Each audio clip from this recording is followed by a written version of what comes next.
If you like this podcast and other Daily Thunder content, please consider supporting us on our Patreon page. For just $5 a month, you get access to our morning roundups of Thunder news, notes, and commentary. It all gets sent to your email automatically, along with our jam-packed weekend edition newsletter that has exclusive and early release content. For $6 or more a month, you qualify for things like free t-shirts, mugs, hoodies, and special live event passes. For more information, visit patreon.com/dailythunder. Thank you for listening to this podcast and for supporting Daily Thunder. Welcome back to the Daily Thunder podcast. I'm your host, Ryan Woods. I am here with Spenser Davis, managing editor of Daily Thunder. How are you, bro? I'm doing great. How are y'all doing? Doing well. We are also here with Brandon Rabar, Daily Thunder beat writer. Brandon, how are you? I'm good. I'm excited to talk some Thunder news. There's always something to talk about with OKC. There's always something going on. It never stops. We've got quite a few things to hit on. First of all, did anybody see Gabby Deck for the Argentinian team yesterday? I did. I can't. Yeah, go ahead, Brandon. Oh, go. I was just going to say really quickly, I'm kind of excited about Gabriel Deck, and because we only saw him on a limited basis last season, only 10 games. So I was kind of excited to see him more in his comfort zone with players he's played with before, a team he's comfortable with, a system he's comfortable with. And he looked really good. I mean, like he scored 10 points. He had a few rebounds, but he was just comfortable in the post. He kind of abused Zach LaVine a couple times down low. But yeah, I mean, he looked good. He was one of Argentina's best players yesterday against the U.S. team. Yeah, I felt bad for him because it seemed like I think they caught Team USA on a bad night, right? They were not going to lose 3 games in a row. So, I think they came out with a little bit more intensity. But, yeah, Deck looked good. And we'll see. Hopefully he ends up in Oklahoma City this year and can show out there too. I'll be honest, when I was thinking about some of these draft picks being on next year's team and what a potential depth chart would look like, I kind of forgot about him. Yeah. And then watching him last night, I was like, I forgot. Like, this guy's really crafty and has great footwork, and he plays well close to the basket, even for his size. He's never rushed, and he like all the things that we liked about him. He showed last night, but even a little bit more so, and against a pretty good competition. So that was fun. The big news that we're here to talk about is Kawhi. Kawhi, it was reported last night that he had surgery to repair a partially torn ACL in his right knee. It's the injury that kept him out of the Mavs series. What was it? Game 1? Did he play game 1 and then he was out? Or remind me how far he made it into that series. I think he made it through game 4, right? Because wasn't it? I think it was 2-2, and the Clippers then surprised everybody and won the next 2. Or no, sorry, the Clippers against the Jazz. Yeah, the Clippers won games 5 and 6 that series, if I remember right. Does that sound right to you, Brandon? It sounds right. Yeah, I'm pretty sure that's correct. Yeah. Well, yes, he missed the rest of the series with what they listed as a knee sprain, and it really was kind of murky, the details of that. We didn't really hear much about it after the series. So yeah, he had a partially torn ACL. I remember at the time it was reported that the team feared a possible ACL injury, but really nothing else came of it. So Kawhi had surgery, and from everything that I've read, it sounds like that's a minimum 9-month recovery. Sure. Which would put him back earliest next April. And next NBA season, we know we'll be back to a normal schedule. So right around April is when the playoffs start. So you're looking at a conservative timeline that Kawhi would miss the entire regular season next year. That's obviously, we don't know that for sure. Everybody responds differently to these things, but we know Kawhi has been very conservative with himself. Right. Kawhi's team has been very conservative with Kawhi. So before we get into the conjecture and what this means, we should preempt that with, we hope Kawhi gets well. We wish him well. We hope he comes back all good, because he's a blast to watch play. We're going to talk about you're going to hear us talk about some positives through the lens of the Oklahoma City Thunder based on a previous trade. And so we are going to jump in front of that with get well soon. Hope everything, hope it's not something that lingers and he's able to come back 100%. So now that we have that out of the way, why don't we dish on the LA Clippers for a little while? I do want to let you guys kind of drive this conversation, because I think you guys had a little more time to talk about the implications. So, Brandon, you see the news and you've had about 24 hours now to think about what this potentially means, given that Oklahoma City is owed the Clippers 2022 pick. So take it kind of any direction you want to go. What is the biggest deal, or the thing that kind of stands out to you when it comes to this? The biggest thing that stands out to me is, no matter what happens, that 2022 pick gained value, no matter what happens. I mean, whether he misses the full season, most of the season, half the season, the Clippers won't be as good with Kawhi missing time next season. Now, this also, if you really want to dive into it, there's rumors that, Kawhi was upset with the Clippers medical staff because they misdiagnosed his ACL tear, and that he went and had it done, on his own. I don't know if that's true, not true, whatever you want to make of that. But we've seen before with the Spurs, if Kawhi is unhappy with how a team's doctors handle his injury, that doesn't go well. Plus, with Kawhi's injury history and load management and taking it easy, making sure he's back 100%, I think it's pretty safe to say that Kawhi is probably going to miss most or all of 2022. So if he's missing 2021/2022, the pick is going to be a lot better than initially thought. Maybe we thought it was going to be 25 through 30. Now all of a sudden, is it 15 through 20? Is it 12 through 15? How good can this Clippers team be without Kawhi Leonard? They still have Paul George, obviously. They'll have Marcus Morris. Who knows if they're going to be able to retain Reggie Jackson? Who knows what's going to happen with Patrick Beverley? And does he really help that much? He gets injured a lot. Paul George hasn't played a full season in quite a while. Is he going to miss some time? If Paul George misses time, they've got a lot of money locked into Luke Kennard. There's a lot of things going with the Clippers. Even if Kawhi doesn't come back, they don't really have any money to go out and get anybody. And because the Thunder have all their draft picks for the next 5 years, they don't have any assets to go and get anybody. Now, maybe Terrence Mann takes a leap.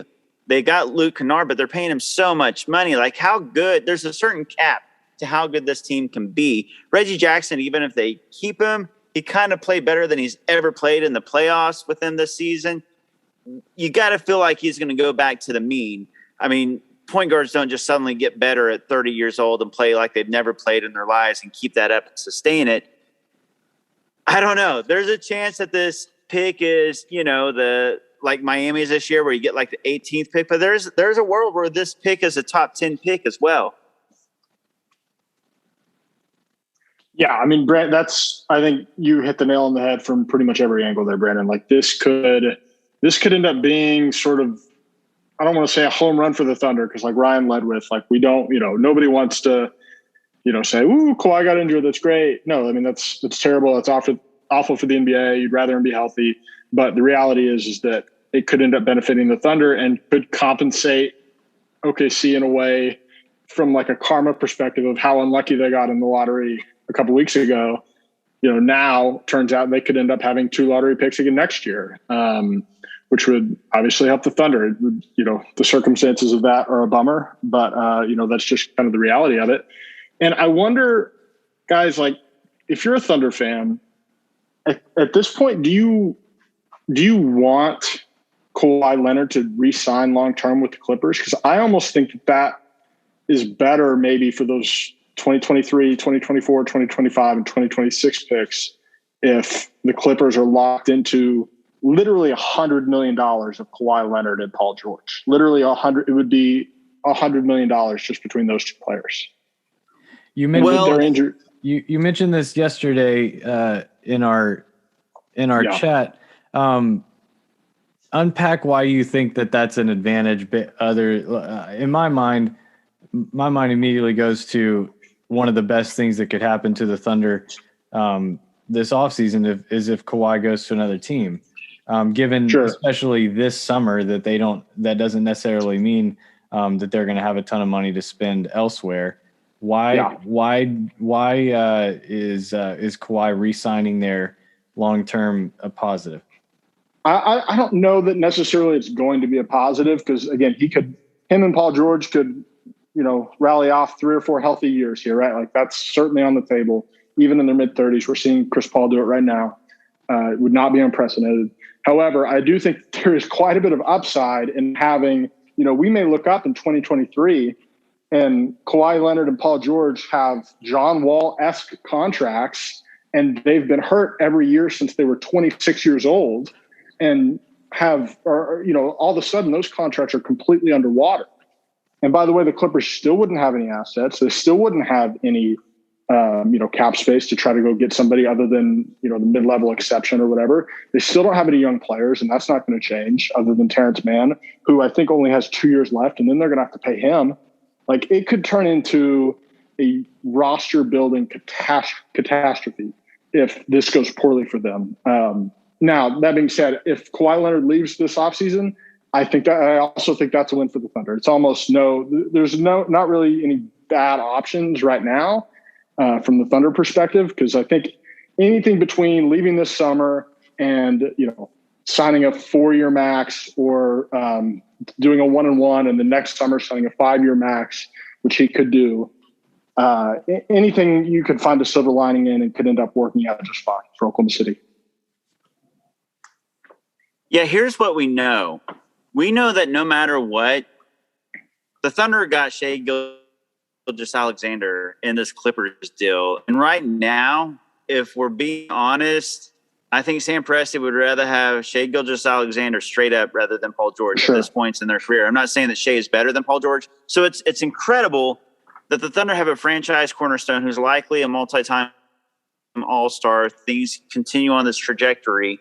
And so all these picks are basically gravy because they've already, won this trade.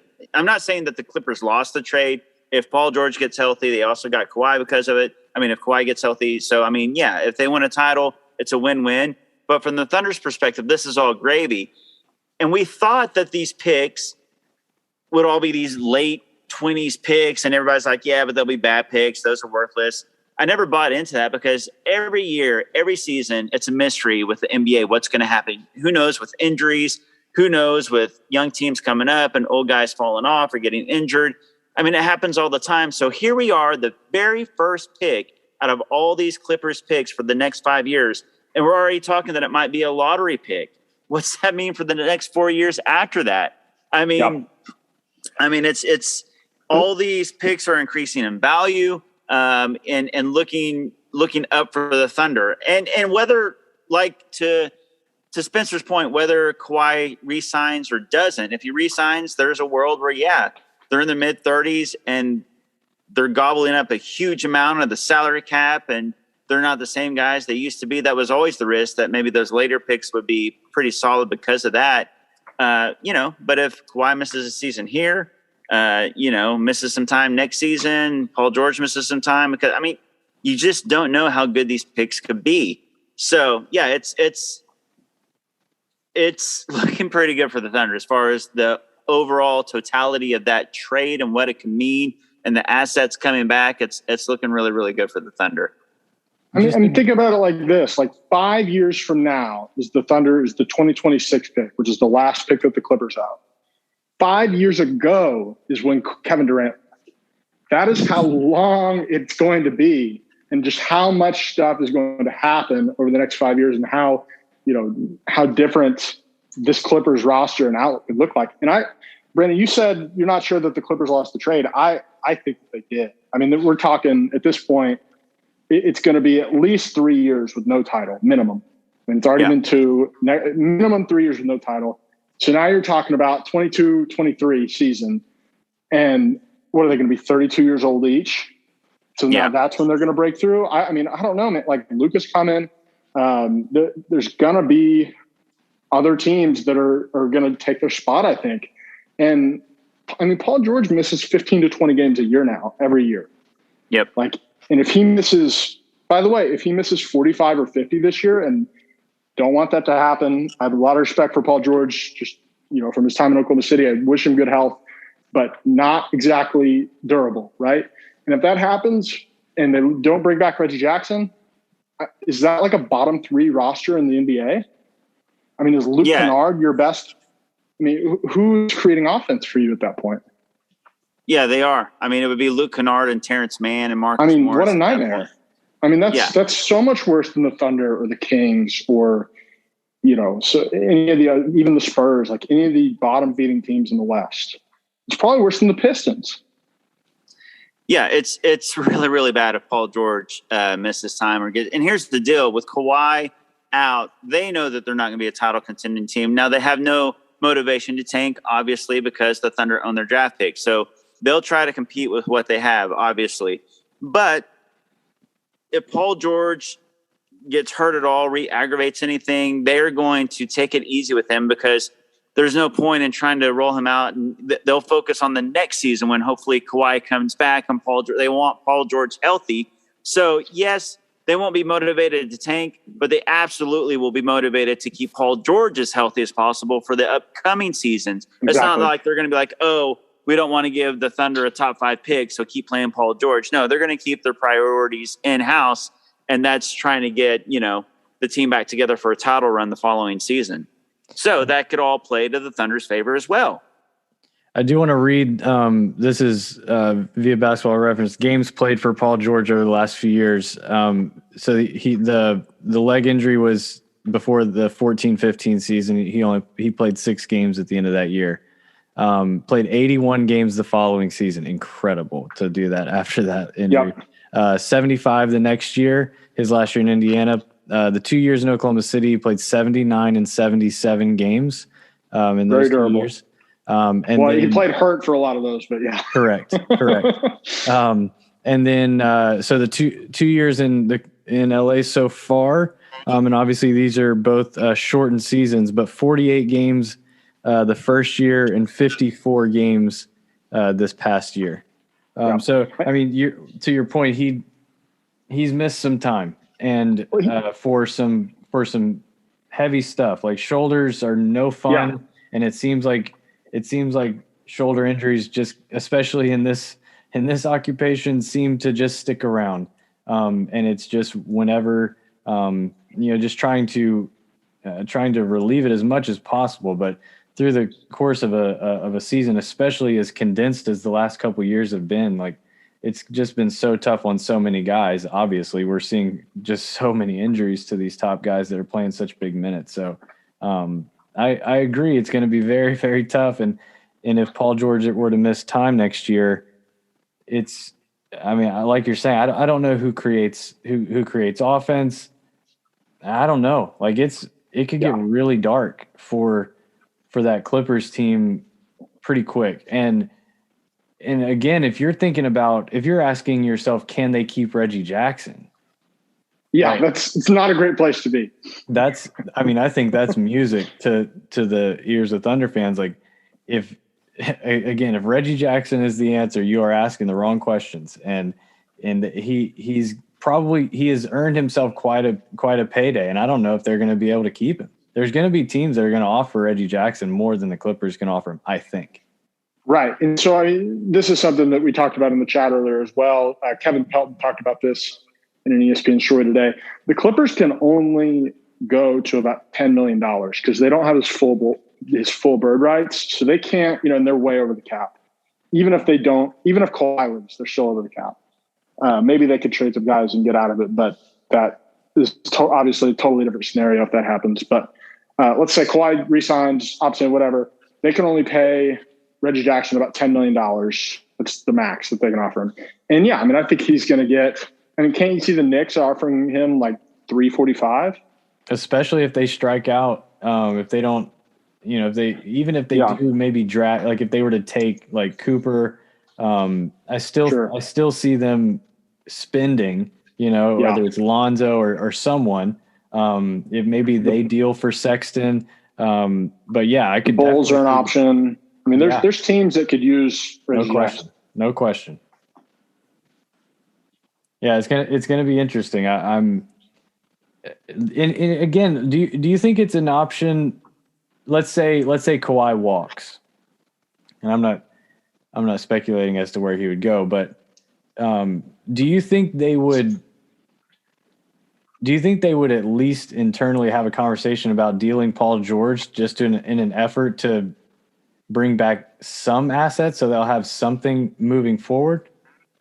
Either way, that doesn't affect Oklahoma City, I guess, because those picks are owed no matter what. But do you think they would look at moving him in an effort to restock some?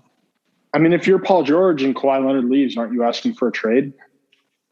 And he's probably still very tradable. Like he's under contract. He's a top 20, 25 guy. And had a great postseason, by the way. He did. He had an awesome. By and large, a few bad moments, missed free throws, whatever. But by and large, had an awesome postseason. And what a save too, because they were close to. They were close. Another disaster. Yeah. They were. We were. The Mavericks let him off the hook. We were Dallas winning. We were Dallas winning another game from all of this. Getting interesting weeks ago. Dallas was up 30-11 in Game 3 to take a 3-0 lead in the series, and had blown that lead halfway through the second quarter. So yeah, this could have all looked very different. But to answer your question, I think they would trade for Paul George. Don't you think Philly would offer quite a bit for Paul George right now? Like the Clippers could get Ben Simmons back, probably get, Tyrese Maxey or whatever, and just kind of start fresh. And then now if you've got Ben Simmons and Tyrese Maxey and whatever, if you're the Clippers and you're in Los Angeles, now you have a path to acquiring, other players via free agency or, agent trade stuff. There's more of a path versus 32-year-old Paul George, who is owed $48 million in the 2024-2025 season. Do we think Steve Ballmer is doing Doc Rivers any favors? Huh. Yeah, I don't know about that one. I do think that Paul George is absolutely tradable. Now I'm curious to see if he would want to leave though if Kawhi goes, just because he's always said he wanted to be in LA. So this is home for him. He could be the guy for an LA team. It just depends on how much he values winning a championship versus being at home and being the number one guy of his hometown team. I could see that going either way. I could see the Clippers going either way if Kawhi walks. It's tough to kind of rebuild on the fly when you don't have any of your own draft picks. And so, like, if you want to go young, like you guys said, it would make sense to trade for another guy like a Ben Simmons, a disgruntled guy, where you can still stay competitive, but then you're kind of in no man's land because you don't have your own picks. And if you're going to be young and rebuilding, you want your own picks. If you don't, you want to compete. But then how do you compete with Ben Simmons and then no other assets? It's tough. Like you just kind of be in this middle land. And as far as 2022 goes, if you look at it, the Warriors with Steph Curry, Draymond Green, Kelly Oubre, James Wiseman, Andrew Wiggins couldn't make the playoffs this season. And there's going to be teams like the Pelicans who are better, the Grizzlies who are better than they were this season. The Wolves are going to be better if they're at full strength.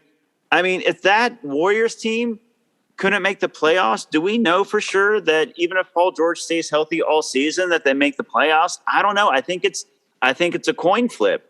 As good as I know that they advanced against the Jazz, after Kawhi went down on all that stuff. But I mean, this whole postseason was just kind of a cluster anyways with all these injuries. So it's just kind of unpredictable. I don't know that with a small sample size and with Reggie Jackson and Marcus Morris playing out of their minds, how much, value we can put in the fact that the Clippers were still competitive with Kawhi out, especially with regular season, and you don't have the same motivation as a postseason. So I don't know. I just keep coming back to 2022 and that pick in 2022. The future is fun to think about, but what we know for certain is 2022 and the value of that pick, whether they keep it and pick with that, or whether they decide to trade it in a trade for this draft right here, it just gained a whole lot more value. No question. And going back to the playoff teams, I think we could safely say the Jazz, the Suns, the Nuggets, the Mavericks, the Lakers. I would throw the Warriors in there as well. Like, that's 6 teams right there before we get to Portland, Memphis, New Orleans, possibly Minnesota. I don't understand why all of a sudden they're supposed to be good. They suck. They went from like the worst team in the league to 7th in lottery out in the last, few weeks of the year. They did, and boy, am I glad they did. I think the case there it's an Anthony Edwards league, right? And Karl Anthony Towns is finally healthy. D'Lo is finally going to be healthy theoretically. I mean, I think that's the case. It feels like Memphis is going to be everyone's like darling pick, coming into next year. Jaren Jackson finally healthy. Yeah. Hypothetical question: who has to attach picks in a Paul George, CJ McCollum deal? Oh, the Blazers. Absolutely. Yeah, I think the Blazers. So why? Absolutely. I mean, that seems appealing to me. If I'm the Clippers, I not only get an asset, like I know CJ's awesome, but I could get a couple things back. Yeah, I think I'd want Covington too. I think I'd want Covington and CJ for Paul George. I don't know, guys. See, this is what I'm talking about. No man's land, because CJ is good, but look at the Blazers with Dame and Nurkic and CJ. They're still, usually a first round exit, second round exit, and now you're taking away Dame and CJ is your number one player. I mean, yeah, and you're getting Blazers picks, but now the Blazers have Dame and Paul George. So how good are those picks going to be? So even if you get picks like the Thunder did, where you're like, okay, give me the 2026 and 2027 picks, whatever, you're in this weird, strange no man's land where for a few years, and CJ's still making a lot of money, so you can't really improve your team that much. That's why they're so stuck. Yeah. Yeah. Which high profile free agent is going to the Clippers to play with CJ McCollum as like their Rob? Right. Like if they're looking if Bradley Beal is like, all right, who am I going to go play with? Who's out there? I don't know that he's picking CJ McCollum, as good as CJ can be. I do think, he would be a better fit with Kawhi, and Paul George is a better fit with Dame than vice versa, with skill sets wise. But yeah, and by the way, if next year the Clippers' best player is CJ McCollum, who also has not exactly been the pinnacle of health over the last 2 to 3 seasons, that the roster gets even worse to me. At least Paul George is one of the best perimeter defenders in the NBA when he wants to. I mean, CJ is not giving you that. Brandon, you mentioned the pick this year. This becomes another. Well, it was always a bullet in the chamber, but it just got better. If Presti feels like he wants to move up, I got to feel like the 2022 unprotected pick from the Clippers looks very, very enticing right now.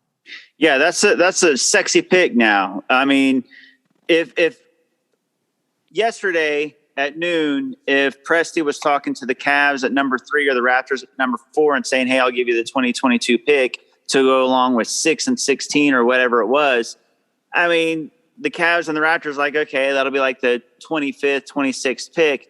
Now all of a sudden, then we're like, well, that could be anything. I mean, It could be, at worst, you're looking at probably, the 18th-ish pick. If you want to be optimistic, as a Clippers guy, maybe it's 18th, but you're also looking like, hey, that could be a top 10 pick. That could be a top 8 pick, possibly. You just don't know. So yes, there's a lot of value that was gained to that pick if the Thunder want to use it in a trade right now, because and it would be a little risky on the Thunder's part if Paul George were to get hurt next year and they don't want to risk him getting hurt further because Kawhi re-signs and they shut him down. That could be a really, really good pick. So you probably got to value it as a lottery pick, maybe a late lottery pick, just to find kind of the in-between, because it may be as bad as 20, but it may be as good as 5. So you probably value it somewhere in between there if you're a team, right? I was just about to say, like, is there an argument to be made that Oklahoma City should take it off the table completely, given – I don't really know what the consensus is on next year's draft as far as how good it is compared to this one, but staying at 6 and drafting guys at 16 and 18 doesn't seem like the end of the world to me, especially if it means I get to hang on and just sit back and watch the Clippers next year. Like, I think there's some value to that, that I don't know that I would want to move up. Is there a world where Presti says, quit calling about the 2022 Clippers pick because I'm not dealing it? I don't think there's any world where Presti tells anybody to stop calling him. That's fair. I think that Presti's phone lines are open 24/7. He's like AAA. Dude is open for business all the time. That said, I think that everybody realizes that pick has value. Here's the deal. I'm guessing here. We're all speculating. We don't know. But Evan Mobley would be perfect on this Thunder team. The Thunder have no centers. He could be a transcendent type player, and he could be available at number 3. I think if the Cavs were willing to do 6, the 2022 Clippers pick, and taking on the Kevin Love contract, I think Sam Presti turns that in right now. And it would make sense on the Cavs part as well. They worked out Kuminga today. I'm sure they're going to work out Scotty Barnes. There's probably a plan there. They could keep Sexton. They could re-sign Jared Allen, get a Barnes or a Kuminga and the 2022 Clippers pick, and get rid of Kevin Love's contract so you can re-sign these guys and maybe add a free agent. Makes sense for them. But then all of a sudden, 2022 Clippers pick could be a great pick, top 5. But if right now that you can get Evan Mobley, if you give it up, I think Sam Presti does that. What if Mobley's not there? Well, then Jalen Green's there. So, are you still just as excited? Me personally, I'm not. I know that the entire Twitter sphere and draft. I know how regarded Jalen Green is. I would still be excited. Don't get me wrong. I would be excited about Jalen Green, Jalen Suggs, or Evan Mobley. Any of the 3, I would still make that trade. Absolutely, because that Clippers pick could be 20. Paul George is great, and maybe he stays healthy. So I would still do it. My level of excitement would be most for Mobley, but I'd still be really excited about either of the Jalens as well. Yeah, I'm completely with Brandon here. I think that you take advantage of Kobe Altman or whichever GM is trading back, just being like, ooh, that may be a top 5 pick now or a top 8 pick, and you just get off the asset and you get the player that you like, whether it's Mobley or Green. You go get the franchise cornerstone guy. Next year's draft is good. It's a lot of bigs, right? Like it's Chet Holmgren and Paulo Banchero are the top 2 guys right now. But there's a G League Ignite kid named Jaden Hardy that's supposed to be really good. There's some other guys at the top. There's a Purdue guard named Jaden Ivey that has been generating some buzz lately. And some other guys that will obviously emerge. This time in the process last year, nobody really knew who Jalen Suggs was, at least mainstream. But yeah, I just think you go get your guy, and the Thunder are going to have a lottery pick next year, right? It's not like they're going to miss out on all these guys. The Thunder are going to have their own 2022 lottery pick, and they'll have still all the assets in the world to trade up in that draft as well. So I would not hesitate to trade this Clippers pick to move up to 3 or 4 in this draft if those GMs are interested. What are the protections on the 23 Miami pick? That is unprotected, I believe. I'm reading. Or wait, no, this one is unprotected. The other one is it 10? I think that one is lottery. If I'm going from memory here, I'm not in front of a computer. I'm looking it up here. While you're looking that up, in 23, thinking about this kid from France, this big. Victor Wembanyama? Yeah. Yeah. So the idea of, stacking assets for that class, man, they've got the protected Miami pick. Clippers swap. The Clippers swap. That's it right now. Oh, and the Denver pick. They've got a Denver pick. That Miami pick is lottery protected. Okay. In 2023, lottery protected in 2024, and lottery protected in 2025, and then unprotected in 2026. So if the Heat miss the playoffs 3 years in a row, then it becomes unprotected in 2026. But also that is the pick that all along, if the Heat were going to make a deal for a big name, that was going to have to become an unprotected pick. So, we'll see what happens. Right. And there's still a world where Miami wants to trade for a guy, and they'll still have to protect it. And I guarantee you, if that happens, Presti will get another asset because he's going to argue, well, yeah, I can unprotect the pick, but that pick's going to get worse because you guys got better. So give me something else. Yeah, he may say you can have it unprotected, but I want it in 2025 instead of 2023. Right. Yeah. So let's talk Sexton really quick. Is there any logic to trading for Colin Sexton? Here's my deal on Colin Sexton. I think he's a good player. He put up 24 points on good efficiency. He can score. He's not a great defender. I just don't like the idea of giving him max money and giving Shea max money while you're in the middle of a rebuild. And I think he makes you just good enough to where you're not going to get a high pick if you add him with Shea. You're just, again, kind of in this weird in between. So your pick's probably not going to be that great. I would sign him if the Thunder didn't have to give up much to get him. But having to give up a decent asset to a solid asset for Sexton and then have to give him the money, that's where I say no. I think the Thunder can do better. There'll be other pieces down the road they could pick up with all their assets, and they'll know better what to do with their money because things have been kind of figured out by that point. I think it would be giving up. Now, if they were to do it, then I think they need to start cashing in and, start trying to compete, because it's a weird deal to do, to give up an asset, to pay that much money and then still try to, get a top pick. It doesn't really make sense. Yeah, I think I agree with Brandon for the most part. I mean, I'm more concerned with him only being 6'1" than with giving him this rookie extension. I mean, it's a lot of money, but I think that he's proven to be worth it just as a scorer. The problem is that he's 6'1". He's a 6'1" shooting guard, right? Like he's not going to be a point guard. And if you're a 6'1" shooting guard, that really, even if the Thunder have a 6'5" point guard like they do, you're kind of wasting the fact that you have a 6'5" point guard in Shea, right? Like that is supposed to be an incredible advantage that the Thunder have, that whenever they're competing again, they're gonna roll out a lineup at some point where they have 5 guys who have what is Shea's wingspan? Like 6'10"?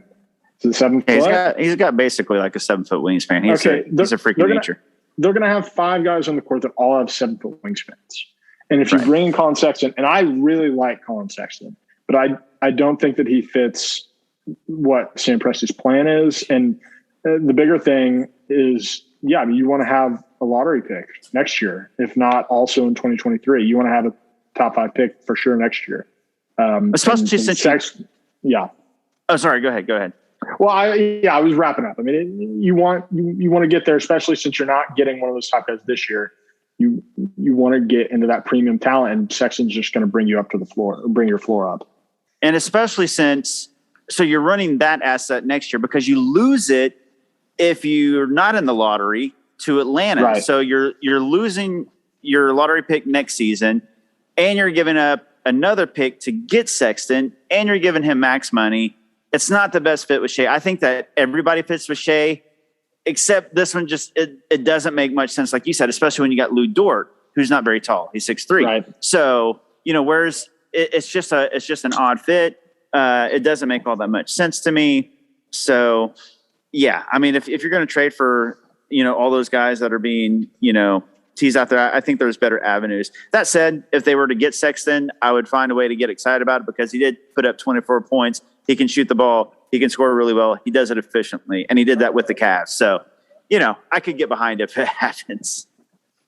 I'm thinking about Mobley now that you mentioned him, especially just getting a lob threat with Shea, like especially one like that. It just is very, very exciting. Someone that can defend as well as he does, and then the potential to shoot from distance, like super exciting to think about.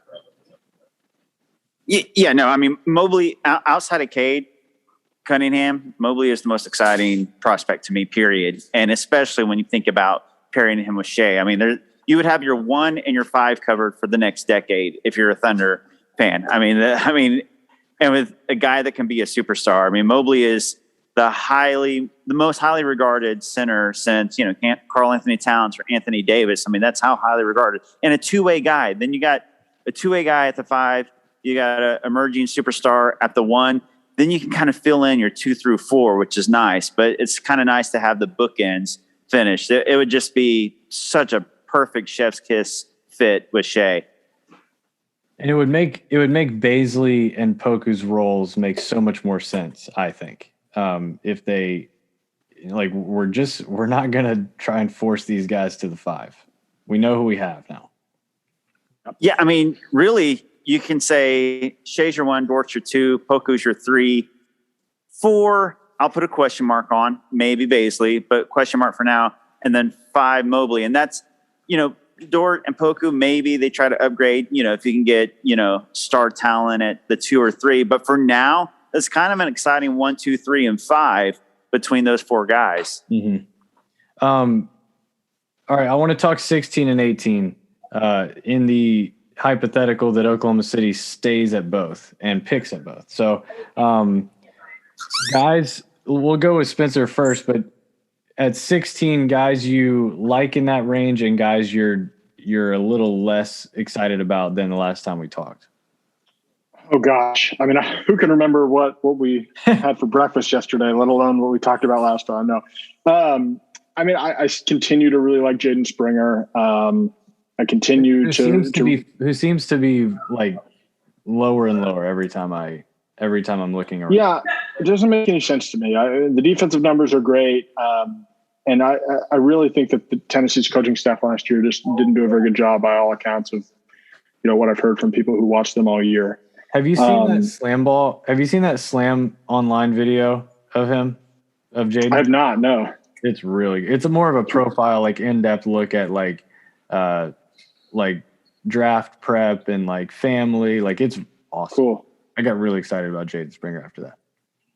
Let me pitch something to you here because I watched or I should say I skimmed because I didn't watch the full thing, but The Ringer did a video today with Kevin O'Connor, Jonathan Sharks, and J. Kyle Mann where they did a mock draft. They went through all 30 teams, and KOC gave the Thunder Sharif Cooper at number 18, which I thought was super interesting. I hadn't seen that. I hadn't seen him mocked to the Thunder anywhere yet. And he's the antithesis of a 7-foot wingspan. So I'm not sure that's going to happen, but it would be, that is a swing for sure. Cause if he can shoot it, which is a big if, I mean, he's really good. Do you feel like he immediately takes the ball from Shea? Like if they're going to move, I shouldn't probably ask it like that, but it feels like his strength is passing. Like I think he's considered one of the top passers in this class. Yeah, he for sure is. I mean, I think he's drawn Trae Young comparisons as a passer. But I think he'd be the backup at first. I don't think he'd start. Like I would bet, if Dort's hurt or something, I could see Ty Jerome even start, or Tam Maladon even starting above Sharif Cooper next year. And maybe I'd be dead wrong about that. But I don't know. I just thought it was an interesting fit because that is a swing that Sam Presti could take. I'm totally with you because I have yet to see him mocked to the Thunder. Yeah. Very I hadn't even considered it. Yeah. Same. Other guys, Alperen Sengun is obvious. I don't think he's going to get to 16, but I really like him. I think I somewhat half-heartedly made the case in our group chat a few days ago that I would take him over Jonathan Kuminga. I don't know if I still feel that way or not, but I made the case. If he gets to 16 and the Thunder don't end up with Evan Mobley, I think that's a home run pick. Or honestly, even if they do, because one of those guys could play 4, and then you just figure it out because they're both so talented offensively. Gosh, I don't know, Brandon. Who do you have your eye on here?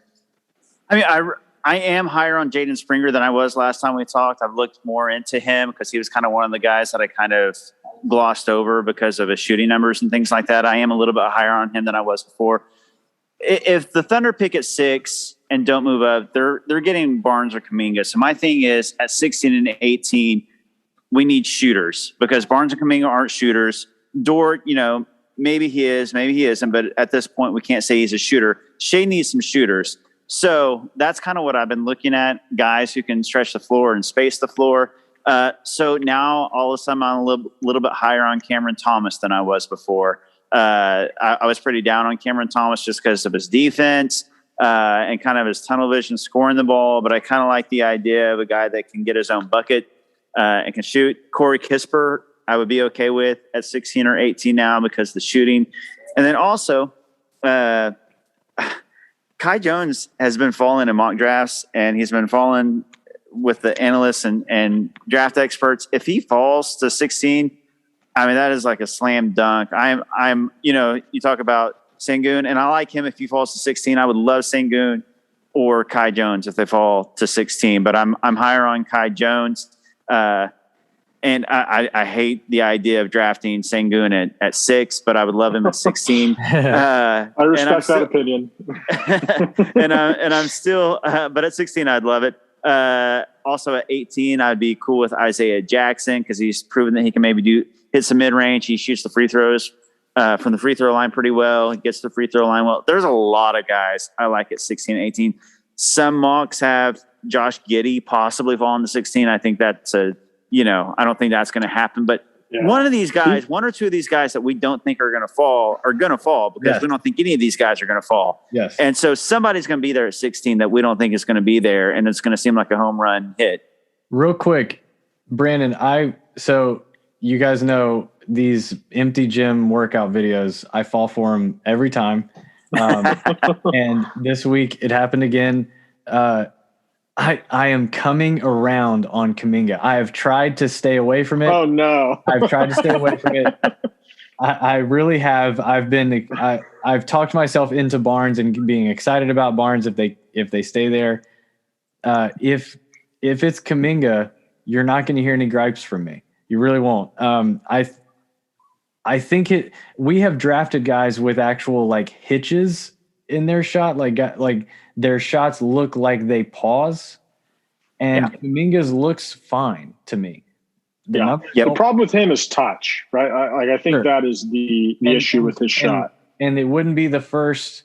I think about Dort and just how violent some of those attempts were early on, and what they've helped him. The way that they've helped him in that specific area makes me think that Kuminga would be just fine. And I keep going back to we just saw so little of Jalen Green and Kuminga, like comparatively, they didn't play that many games, and they played against so much higher competition than these college guys did. And that's not the only argument for Kuminga, but I like him more than I did. I'll say that. Is there value in trading up for one of the premier guards, given that at 16, there's no way that Isaiah Jackson, Kai Jones, and Sengun have all been taken. Is there value in getting up for either one of Green or Suggs and taking the best available big at like 16? Let's say Kai Jones is available. Would you have buyer's remorse for using all those assets for Mobley if you could have used those assets for Suggs and then taken Kai Jones? Is Shea, Suggs, and Kai Jones, let's say, more valuable than Mobley, Shea, and your next favorite guard at wing at 16? I don't know. I'm asking. I think Mobley is significantly more highly ranked than obviously he is, right? Because he's the top 3 pick and these other guys are in the teens. Sure. But I'd probably rather just go get the best player. But to your point, I also would probably rather take Jalen Green in this draft and go get Chet Holmgren or Paulo Banchero in next year's class. There's a couple exciting center prospects for the next few years, particularly next season, that I think are going to be guys that, you can go get them. I mean, there's who's the kid? Is it Nikola Jovic? He's a center, right? The kid it's almost Nikola Jokic, but it's Jovic with a every time I see his name typed out, I think about the Pam, it's the same picture meme. Yeah. Yeah. Nikola Jovic, 6'10" power forward from Serbia. Gonna be hilarious, watching him. I mean, I'm looking at a 22 mock draft right now. There's a guy named Yannick Nsosa from the Congo. He's at number 8 pick here, 6'11". Compared to Clint, the comp is a more advanced Clint Capella. So that's 4 centers right there in the top 8 of next year's class that you could say, okay, we can get our center next year. If Jalen Green is there at 3, I would be thrilled to take him. And then, go ahead and take Kai Jones or Isaiah Jackson or Usman Garuba, in the teens, if you still have a pick in that range left, and, develop them and see what it is. Maybe you hit gold with that. For me, I don't have any regrets if I can get Mobley, Suggs, or Green. No regrets. Regardless of anything else, I'm taking one of those guys. And then back to your point on Kuminga, just because I want to follow it up, just because I'm glad that you said something, because everybody is down on Kuminga now. Like he has kind of been like the doormat of sudden, Barnes got all this hype, Green's getting hype, Kate's the number 1 guy, Mobley's the best center, Suggs is, still a top 4 guy, but Kuminga just for some reason, and I think it's because of those shooting numbers, but like you said, it's a 13-game sample size against pro competition. He's one of the youngest players in this draft. He's 18 years old. This should have been his senior year in high school, and he was going against pros. And it's a 13-game sample size. I would be complete. If the Thunder are picking at 6, they got to go with either Barnes or Kuminga, whichever one falls to them. Don't reach for, as much as I love Moses Moody and want Moody or Book Night, you got to get either Barnes or Kuminga at 6 if that's where you're picking, and be happy with it. I'd be perfectly happy with Kuminga. There's a reason he was a top 5 guy all season long. His ceiling is through the roof. Yeah, just athletically, his frame, he's a monster. He's guys don't come along like that at 18 years old. To think what in 2 to 3 years physically is crazy. Look at Luka Doncic's first 13 games of this past season, his 3-point average. It's about where Kuminga's was in the G League. I'm just saying, obviously, Luka's a much, much better shooter than Kuminga. I'm just saying, when you look at 13-game sample sizes for shooting, especially as an 18-year-old going against pros, it's hard to draw too many conclusions from that. For me, I don't think he's a great shooter. If you knew nothing of their regular seasons, let's call the G League bubble his regular season. If you looked at nothing else other than their pro day shooting, I don't know that you could tell the difference between Trey Mann and Kuminga. They look like adequate. They both look like very, very good shooters. They are. I think that's the problem with pro days, though, right? No question. No question. It's just to say 13 games just doesn't feel like a lot to judge. Right. An 18-year-old on. And again, I was down on Kuminga. I don't know why. I just feel like he's a little more valuable than he's being talked about right now, like Brandon was saying. I do agree. I think he's got higher upside than your typical number 6 overall pick. And I think that's – I would for sure say that. Now, I think his floor is also – it's not great. It's not what the Thunder signed up for, at the beginning of the year. I agree with that. The floor is what's scary. The ceiling is exciting, but the floor is scary. Of the top 6 picks, I'd say he has the lowest floor, even more so than Barnes, because Barnes absolutely has defense and playmaking to fall back on that are NBA-ready skills right now. And Kuminga, I'm not sure has an NBA-ready right now skill. But when you look at his age and his upside, his body, his physique, his work ethic, and all those things, there is a lot to be excited about if you're picking him at number 6. Again, this is a loaded draft, a deep draft, and every consensus draft guy, scout, everything has had him top 5 all season long for a reason. I've seen Book Knight as high as 7. I've seen him as low as 18. What is the thought on Book Knight? Brandon, you want to take that one? I love Book Knight. I've kind of fallen in love with the idea of trading up to try to draft him. The problem is I wouldn't be surprised if the Warriors take him at number 7. If not, I could see the Magic taking him at number 8. Sure. And probably the highest the Thunder could get in a trade up would be with the Kings at number 9. Maybe he falls to number 9. But my idea is I really like the idea of drafting either Barnes or Kuminga, then trading up and getting one of Book Knight and Moody. To me, that's the ideal scenario if you can't get into the top 4 and get a Mobley or a Suggs. So I really, really like both of those guys, and I think that they'd be worth trading up for. I just don't know if they'll be able to because everybody else is high on Book Knight now. He can generate his own shot. He can shoot. He seems like an overall, all-around great offensive player and at least passable on defense. Yeah. Yeah, I mean, his deal, so at UConn, I believe I heard he only played in 15 games, but Sam Vecini has used this stat a couple times. He took 7 uncontested shots all season. Right. So that's a pretty good reason why he's got a 29.3 3-point percentage, which I'm not worried about because he shot over the last 2 years at UConn. He's been very consistent, 80% free throw shooter on volume, averaged almost 19 points a game this year. The problem with him is he's kind of a ball stopper. I mean, 1.8 assists per game. Compared to almost 3 turnovers a game, that's certainly an area where he would have to improve within the scope of an NBA offense. Especially playing in an offense with Shea and even Poku for that matter, who are going to be guys probably that would have a higher usage rate than him. But yeah, I mean, I would have him behind Moody, but probably in that Jaden Springer tier in that next group of relatively young guards. I would take Book Knight ahead of Davion Mitchell. Yeah, I would too. I have in my latest big board that my big board. It's basically the notes on my iPhone where I just cut and paste my guys every couple days. It's my big board as well. Yours is the best. Yeah.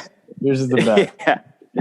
So right now though, I have Moody at 7 and Book Knight at 8. Book Knight's moved up to 8 for me. Spenser, I've got go ahead. No, you go ahead. I was just going to say I have Book Knight at 9 behind Brandon's favorite player, Alperen Sengun. So. Oh, gosh. Sengun's like 15 for me. Speaking of guys we don't like, Spencer, what are we missing on Jalen Johnson? Why are we the last ones to the table? What you mean? I may be a little bit out of the loop here. Is Jalen Johnson be getting a lot of love on the timeline this week? I only see the lowest I ever see him is like 11 or 12. I see him in the top 10 consistently. Here's the problem. People don't watch the games, and not that I watched every Duke game this year, but if you talk to people that did, it wasn't great. Like his impact on the game is suboptimal. However, if you look at it, he shot 54% from 2, 44.5% from 3 on a very low volume of attempts, but 6 boards a game. Like his overall efficiency and percentages look pretty good. But it wasn't great. And, again, what did he change high school 2 or 3 times? Like left Duke early. I don't really want to hold that against him, but you could if you wanted to, I guess. I just somebody else do it. Now, who's the kid that Minnesota took? McDaniel's kid from Washington. I was all the way out on him last year. That was the guy that I was like, take anybody but him because of all it seemed like the off-court baggage he had. And he looks like he's going to be awesome. So, there's a chance that we're just wrong on Jalen Johnson here. And Keon Johnson as well. We've talked about it off air, but if he's the guy that falls, I think you've got to take him at 16. Given the potential and just how athletic he is and how much he could potentially fill it up on the wing next to Dort or in relief of Dort. It seems like he's got so much value at 16. I agree with the value pick. You got to do it. But, man, at that point, I'd almost want to trade for somebody, like say, hey, he's here at 16. Isn't that great? Come and get him. Give me, 17, give me 19 and another asset to get him. Because if we're picking Barnes or Kuminga at 6 and then Keon Johnson at 16 and then say like Isaiah Jackson or Garuba at 18, I mean, Shea had the least amount of space last season. It's going to be even squeezed tighter next season if that's the case. And I don't. That's why I don't think. Like, I do not think there's a world where they do that. I just don't. Like, we've seen the guys that Presti has seemed to like over the last couple of years, and those guys don't fit that. Can I read you? So Keon Johnson had all this buzz for breaking the vert record at the Combine, right? Here's the other names that are on this list of illustrious Combine participants. Kenny Gregory, Hamidou Diallo, Jericho Sims, Pat Connaughton, Kay Felder, Shane Larkin, Cassius Stanley, Tyler Bay, Timmy Bowers, and Markel Brown. Exactly. Just a bunch of nobodies. Exactly. Newsflash. Vertical leap doesn't matter in basketball, right? Like outside of, one dunk maybe, and like if you're throwing an alley-oop, but it takes a lot more. Not that Keon Johnson can't develop into more, but this is actually, you could make the argument that this is actually a negative indicator for what his career is going to be. Shout out Pat Connaughton, though. By far the most accomplished player on this list, and I did a double take when I saw it. The most surprising player on the list. And here's the deal. I've said this before. I don't think that the Thunder traded away Hamidou Diallo for a second-round pick and Steve Mihailuk just to turn around and draft Keon Johnson the next season, who has a lot of similarity with Hamidou Diallo. Obviously, Keon Johnson's upside is higher. He's a little bit more equipped on the offensive end than Hamidou was coming into the league, and probably, looking at the big picture ceiling. But at 16, it's a lot different than 6. My whole thing was there's a couple of guys out there who are projecting the possibility of Keon Johnson at 6. That is not going to happen. That is not fit the new prototype for what the Thunder are looking for. When you look at Baisley, when you look at V. Critchie, when you look at Poku, when you look at Maladone, all the guys that Sam Presti has drafted lately, he's not going for the long athletic defender who can't shoot anymore. So he's not going to use his best draft pick since the first era of Thunder basketball, since he drafted James Harden on a guy that can't shoot. I just obviously, now that said, Barnes and Kuminga are might different be Scotty Barnes, animals. Minus Scotty Barnes and Jonathan Kuminga, just because of their upside. I mean, but Keon Johnson is just a different level than those guys. Mm-hmm.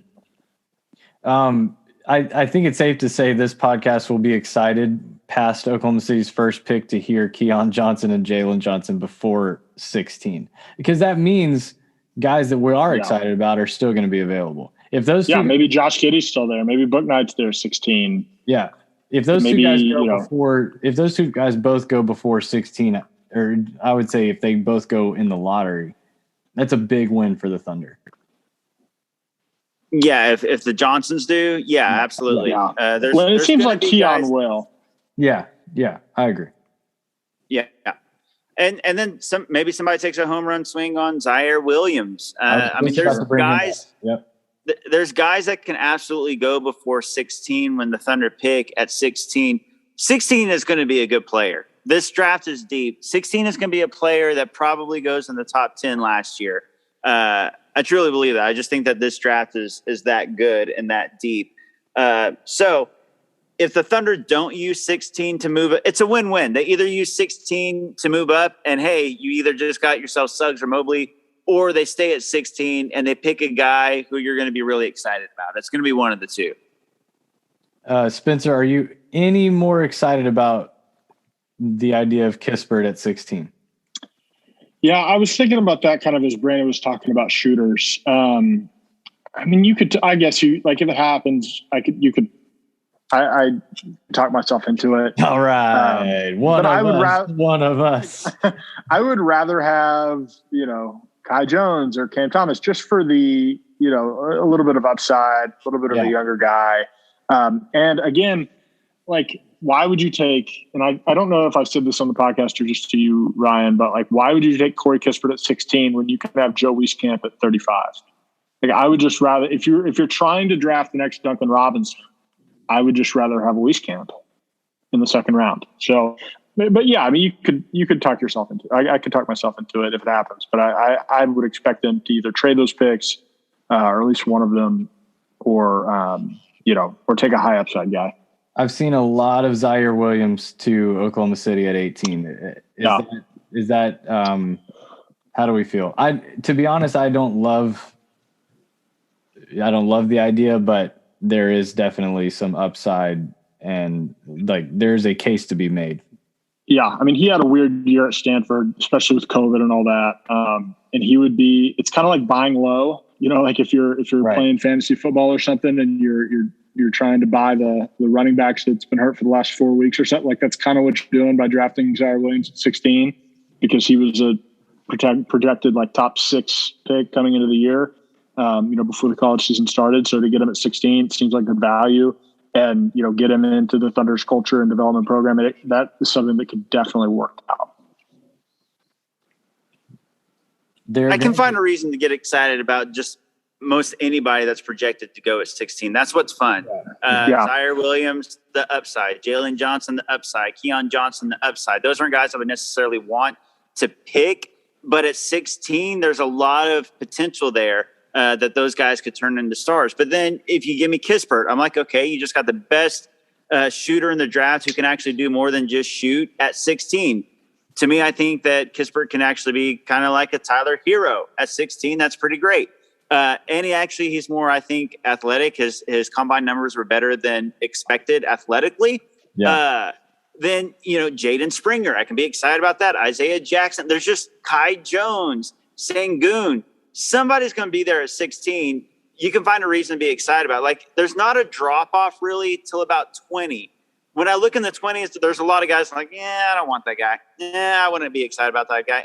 There's a lot of, the floor is really low, or, it's going to take a lot to reach their ceiling or their upside. But at 16, almost everybody that's projected there's a reason to be excited about.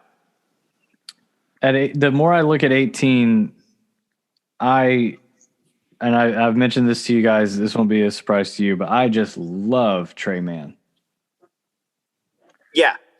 No, he's a shooter. He's moved up my board as well. Again, I'm looking at shooters. If the Thunder get Barnes or Kuminga at 6, I want a shooter at 16 and 18. So yeah, a guy like him, I would be really excited about, or anybody that can create their own shot. Like that's what the Thunder need. Guys that can create buckets, get their own shot, they can shoot, provide spacing for Shea. You're building around Shea. You got a great defender in Dort. Those are your 2 core pieces, going forward. Probably Poku too, who, he projects to be a good shooter and a pretty good defender. But you want to put guys around Shea that can shoot and create their own buckets. So I like a guy like that. Ryan, on a little bit of a lighter note here, how can you help me know the difference between Trey Mann and Trey Murphy? Like, what's your trick? What's your trick to where you can remember the difference? One is like 6'4", 6'5", and one is like almost 6'10". Like they look. Was Trey Murphy big? Trey Murphy's like almost 6'10". He's big. Yeah. I was thinking they were both guards for some reason. Oh yeah, Trey Murphy is a guard, but he's 6'9". Got it. Okay. I mean, he plays. I mean, he is a 3-and-D like prototype player. When I also really like, we should say. Oh yeah, I really, really, really like him. I don't just like we're saying the Thunder are going to always value at this stage in the rebuild. They're going to value upside, and I don't know that Trey Murphy shows enough of that. I don't know. That's probably unfair, but he's really good, and I would be thrilled at 18 with Trey Murphy. I also really like Josh Primo. I think 18's early, but I wouldn't mind using the seconds if they could use that to get into the late 20s. I think Primo's awesome. Let's talk about Vrenz, right? I was just about to ask if I can tape for him. I mean, he's so fun. I mean, listen. I mean, who knew who this guy was like 2 weeks ago, right? But he's been tweeting about the Thunder like every 3 or 4 hours. He's a 6'11" guard, which, by the way, he has in his Twitter bio. I'm a 6'11" guard, which is just a huge flex for anybody that follows the draft. Kevin Durant of him. Yeah, and he's just like a fun personality who can shoot. I mean, I'm looking at his stats right now in EuroCup. Shot 37.5% from three on almost 5 attempts a game. Don't look at his free throw shooting numbers because they're not any good. But he can shoot it from three, 2.5 assists a game, which for a player, playing his role, very good. Only playing 24 minutes a night, which is not atypical over there. But yeah, I mean, I don't know. I mean, you could talk me into taking him at 18. It would be a reach for sure. But at the same time, he may not be there at 34 or whatever. Is it the Thunder pick at 33, 34? I keep forgetting. 34 and 36. 34 and 36. So he may be there at 34. But if Sam Presti just loves Vrenz and there's not really a point in trading back, just to get your guy, I would be very excited to see a Vrenz Poku combination between the forward spots. I love the idea of Vrenz. I've seen him on Twitter. I like his personality. He's already buying into, the Thunder and OKC. And I think the Thunder he's exactly the prototype the Thunder are going after right now. They're looking for all these Euro guys who are big and long, can handle, pass, shoot, and have a lot of versatility, or they're all like 6'10" to 7 foot.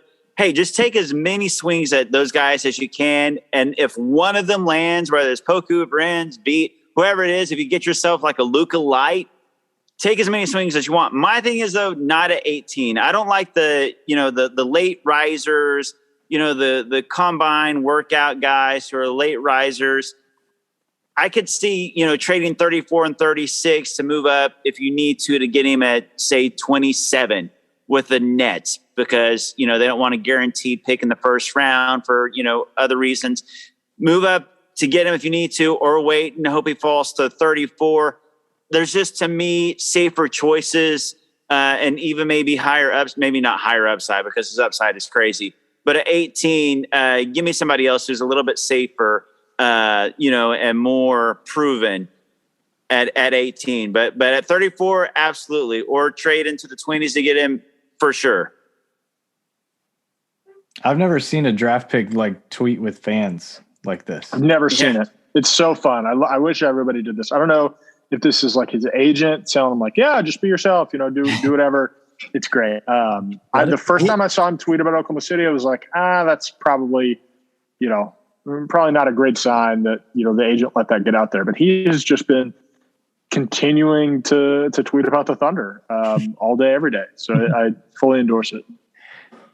Do we suspect a promise? I mean, it would be pretty on the nose, right? If there was. I mean, that's what I'm saying. Like, when I first saw it, I thought it was maybe like, probably not going to go to the Thunder, because you never know about the moves that the Thunder are going to do ahead of time. But yeah, I mean, if there is a promise, he's certainly not shying away from it. I think there could be a promise at 34. I don't think he's been given a first round promise, because that seems crazy to give, a late riser, a guy that was projected either undrafted or late second round, even a couple of weeks ago. He's been rising. He's a solid second rounder now. But to promise a guy, mocked, that late at 18, but I could see it at 34. And then, hey, if somebody grabs him before 34, it makes sense to him though. Like, hey, worst case scenario, you're going to be taken at 34. Maybe you get picked in the 20s by somebody else, but worst case, we'll take it 34. It makes sense for him to stay in the draft at that point, to be picked at 34. So I could see that. But to me, like if you want to take a high upside late riser at 18, give me JT Thor.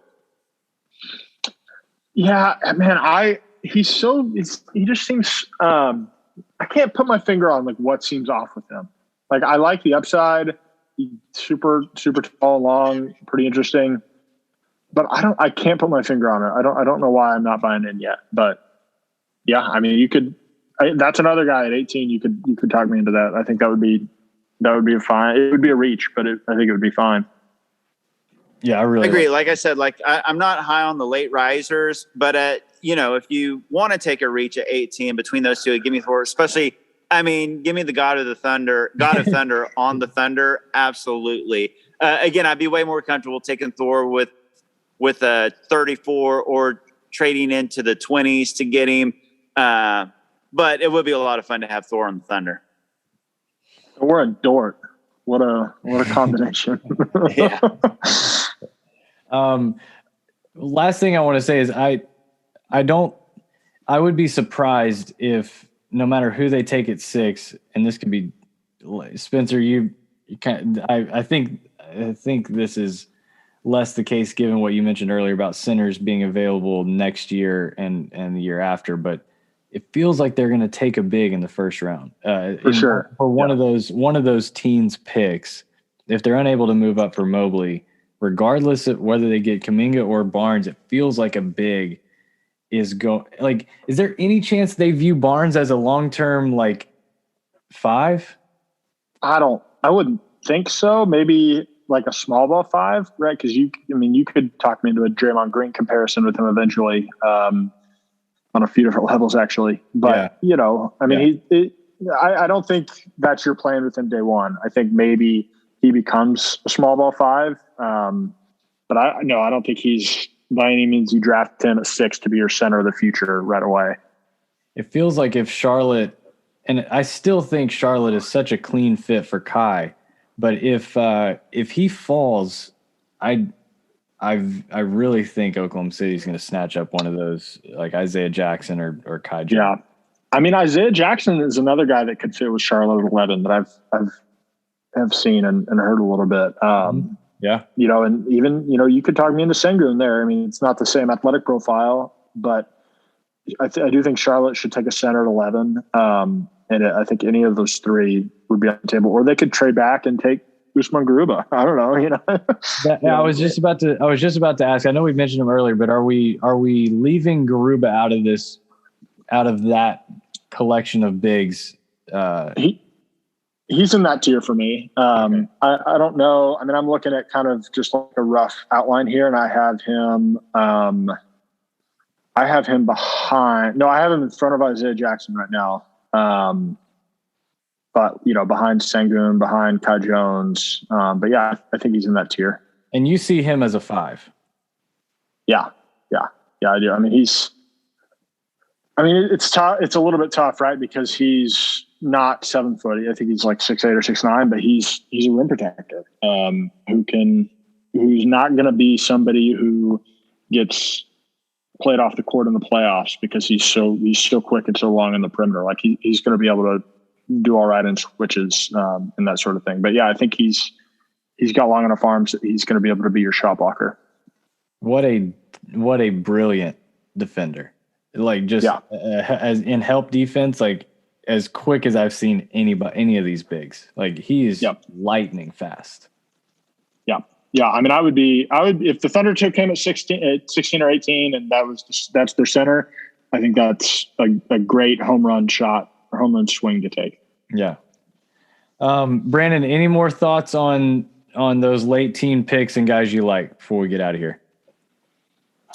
No, I'm not high on Garuba if the Thunder take Barnes or Kuminga. I'm just going to keep going back to the point of, if you're picking a guy who's not projected to be a shooter right out of the gate, at least at 6, I just don't think that you can pair him with a 5 that doesn't shoot. In the modern NBA, if you're 4 and 5 are non-shooters, and then again you're 2 with Dort is an unknown, I just don't think it fits. That's why I'm really, really high on Kai Jones. Mm-hmm. If he were to fall, I think that'd be fantastic. I'm okay with Isaiah Jackson because he's at least proved that he can shoot free throws and has a mid-range, and maybe that shows me that he can expand his game to the three-point line. But that's why I'm down on Garuba. I think he's a great player. He's a defender, but he's really got no offensive game right now as far as shooting goes. He scored the least amount of points in this draft class. So that would be the only thing I say. I just keep going back to 16 and 18. Give me a shooter. Which makes the case for Sengun. Like, he can really fill it up. And he I feel like he's going to project. I think he's going to develop a 3-pointer faster than the others. Like, he can really, really shoot. Yeah. I mean, him and Kai Jones. I mean, Kai Jones is already, he shot 38% from 3 this year at Texas, almost 70% from the line. But yeah, I mean, I've talked about Sengun quite a bit. I definitely think he's going to be able to shoot. He's got awesome touch on the rim. He has shot threes, and man, it is. I mean, it's not a quick release, but it probably doesn't need to be. So yeah, I would have Sengun in a tier above those guys, but and to Brandon's point, like, I totally agree. I think the Thunder's center of the future is going to be able to shoot, but I don't necessarily think that if they take Garuba at 18 that he has to be the center of the future. I think you take him and you see, okay, can he shoot? And he did shoot a little bit. I think he took like 1-3 a game this past year overseas and made like something like 30% of them, somewhere in that neighborhood. But the free throw numbers are not great from him, and it would be a risk. But at 18, I don't think you're giving up a whole lot to take a look there. All right, last thing we're going to do before we go, we're going to pick – each of us are going to pick 6, 16, and 18, and at 6 you have to take either Kuminga or Barnes, and then you get to pick who you want at 16 and 18. Brandon, you can go first if you want, or I can go first if you want to think about it. No, I can go first. That's fine. If you give me the choice, I'll go. I've gone back and forth with Barnes and Kuminga. Like, right now I'm gonna go Barnes.